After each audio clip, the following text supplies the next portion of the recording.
Bismillahirrahmanirrahim. Assalamualaikum warahmatullahi wabarakatuh. Perkenalkan, Cak, nama saya Muhammad Fajar Sotik dari Mertoyudan.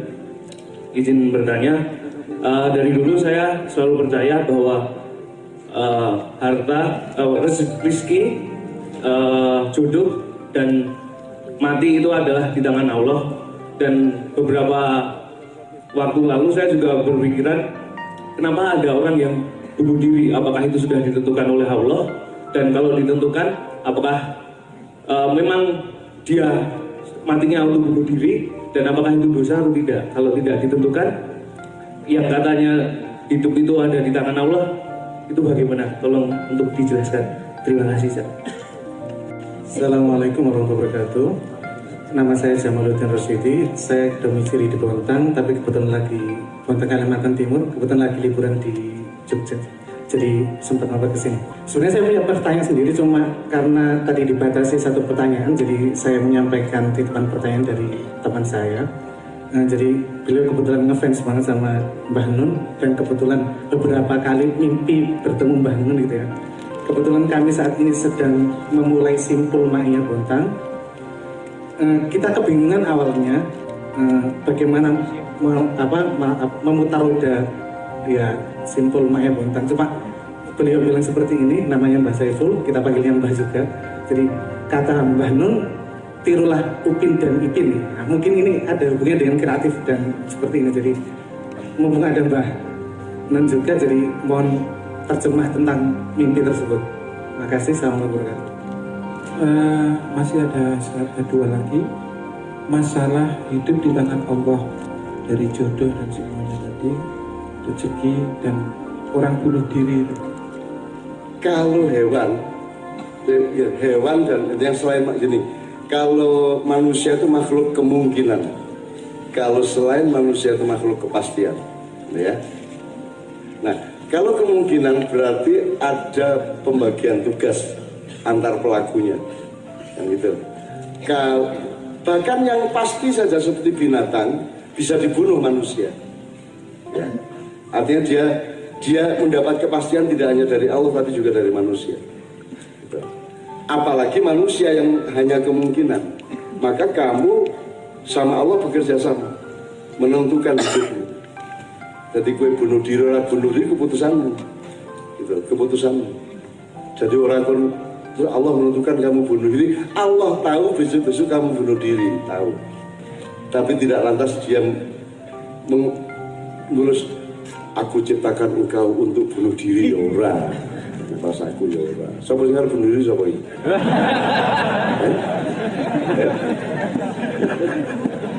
Ayo ya wis. Yo ora yo. Allah itu berbagi sama kita, ya. Allah kasih beras, Allah kasih padi, kita bikin nasi kan gitu kan. Allah kasih tela, kita bikin geduk kan gitu kan. Keputusan ke geduk kan kita, gitu kan. Nah, itu sebenarnya tidak ada kepastian, dalam arti kamu harus menikmati itu sebagai kemesraan dialektik kamu dengan Allah. Yuk, hidup itu dhoni, tidak hanya qot'i. Yang qot'i itu kamu adalah kamu sekarang ini adalah qot'i itu artinya default. Tapi kamu mau apa itu dhoni. Nah, apakah di situ kamu itu disuruh Allah, diizinkan Allah, didorong Allah, diperintah Allah, ataukah dibiarkan Allah? Ada 5 kemungkinan. Kamu harus cari.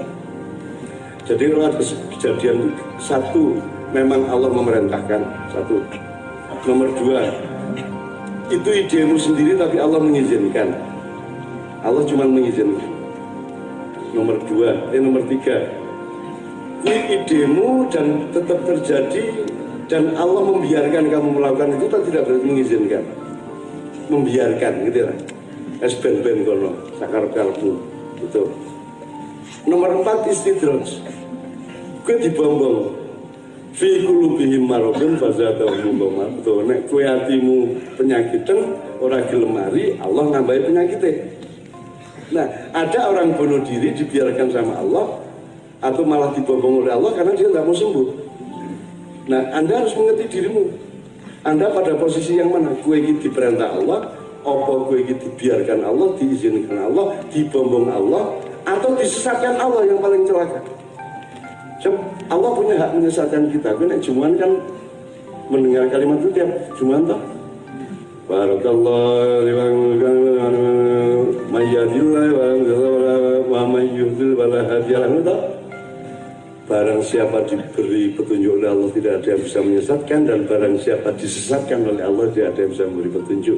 Naudzubillah min dzalik, jangan sampai kita menjadi manusia yang Allah merasa layak menyesatkan kamu.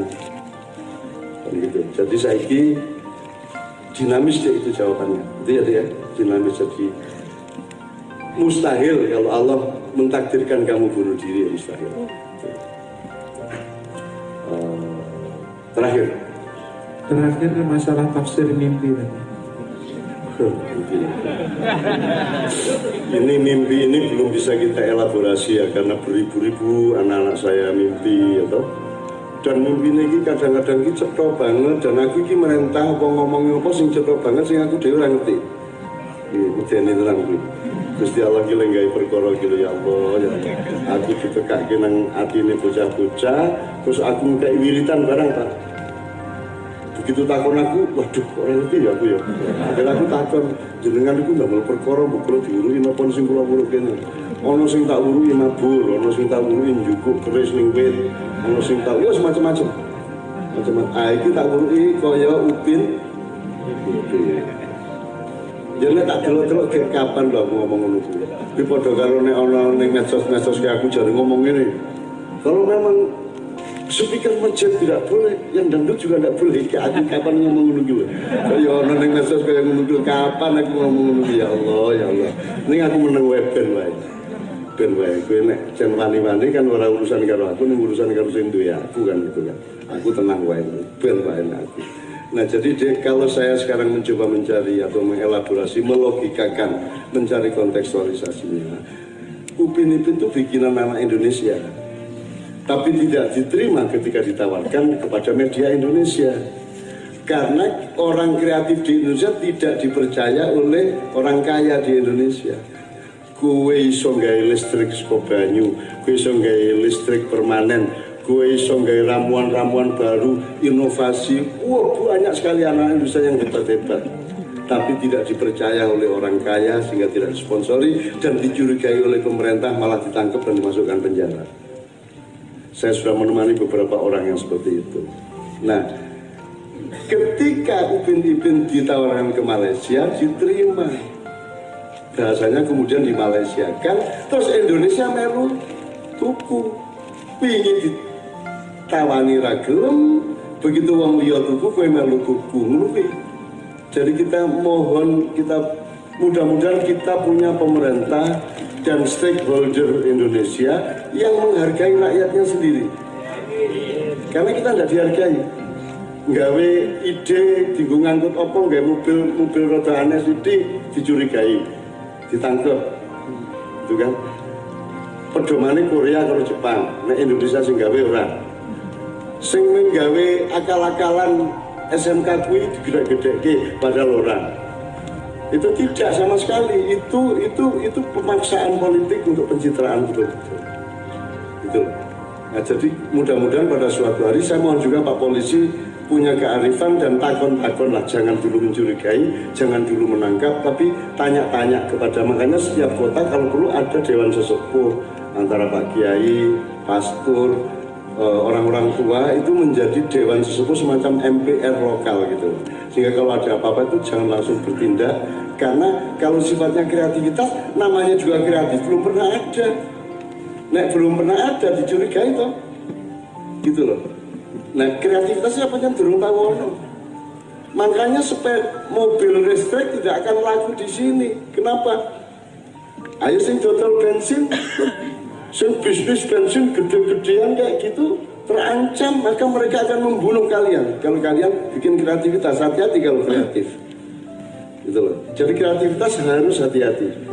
Jangan ngomong untuk bangsa dan negara dulu. Iku sih, nang aku sih. Maksud saya, yuk kita tata dulu.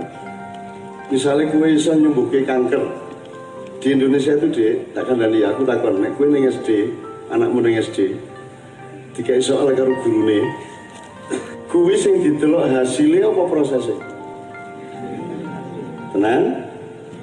Nek ono anakmu ngerjake soal matematika ning ora kaya gurune lenggarat, ning hasilnya padha, disalahke apa dibenerke? Biasanya kan disalahke mergo lenggarat ora kaya gurune. Nek kowe ndelok jalan dhewe meskipun hasilnya sama, kamu tidak dipercaya. Kan harus pakai prosedur mereka. Nah, begitu juga sikap mindset nasional kita itu begitu.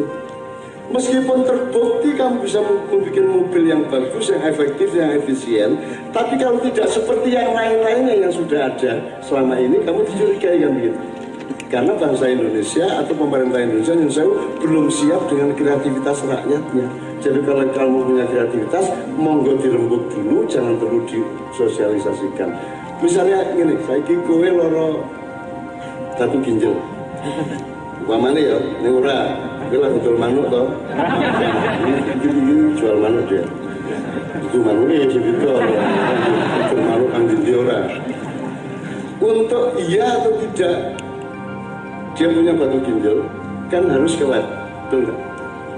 Di ronsen kok, gitu ya. Nah aku ngomong, kowe batu ginjal, percaya lah. Meskipun benar, sing dipercaya lah itu aku, betul nggak? Meskipun benar, kowe, misalnya aku tabib, tak cekel ngene, waduh, ginjal sampean rodo garing iki. Saya tidak dipercaya, harus dilihat secara medis baru dianggap benar.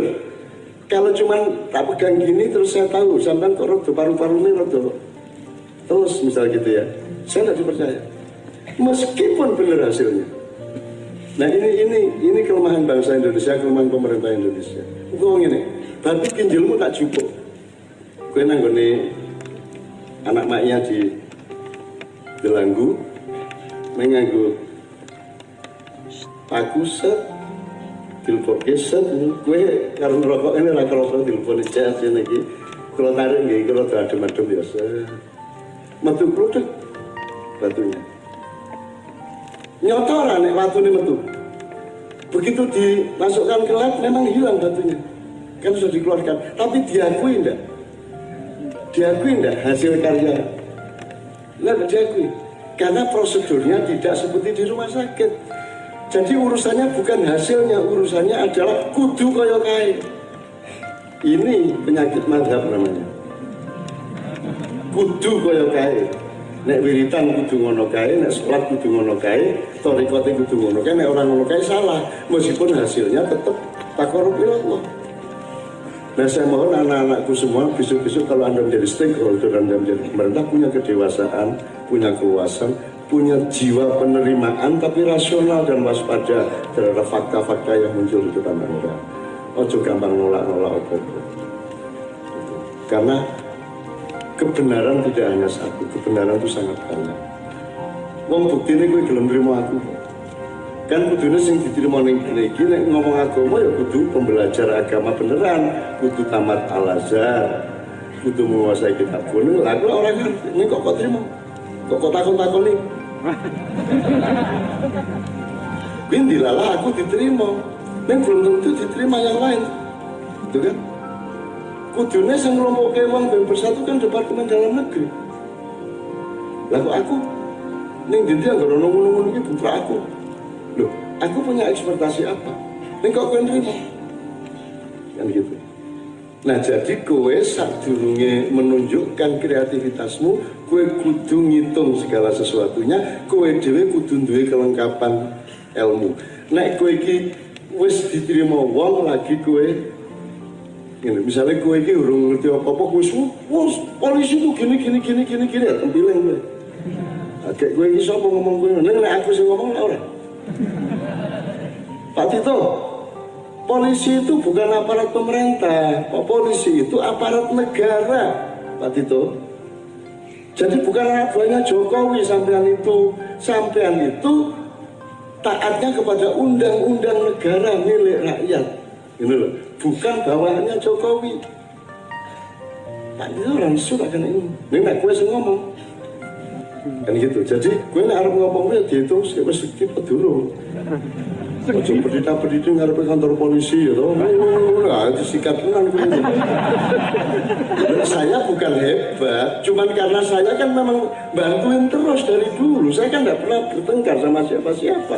Sama TNI hubungan saya baik sejak zaman Beni Murdani sampai Wiranto sampai yang sekarang. Hubungan saya baik dari zaman Pak Hugeng. Terus macam-macam Kapolri nanti saya hubungan gue apik karena saya apa calon pro TNI, pro Polri lah, gak pro. Aku gak ndek pro kontra. Kabeh iki Bhinneka Tunggal Ika. Kabeh tak kancani, ora bener ki ora langsung tak salahke. Aku nganut Kanjeng Nabi, aku padha karo Kanjeng Sunan Kalijaga ora ndek salah-salah kesek to. Alon-alon, ojo langsung merakani kebenaranmu. Lah nek pancen bocah durung iso ya dibimbing pelan-pelan gitu. Itu teman sekalian. Jadi untuk pertanyaan yang terakhir tadi, mohon dengan sangat kita siap untuk bil hikmah wal mau'izatil hasanah kalau bahasa Al-Qur'annya. Jadi jangan mentang-mentang kamu benar terus kamu menghadirkan kebenaranmu kepada orang lain. Harus tetap dengan jalan kebijaksanaan, jalan kearifan, jalan hikmah. Karena perintah Allah adalah ud'u ila sabili rabbika bil hikmah, bukan bil haq, bukan bi yang lain-lain. Gitu ya.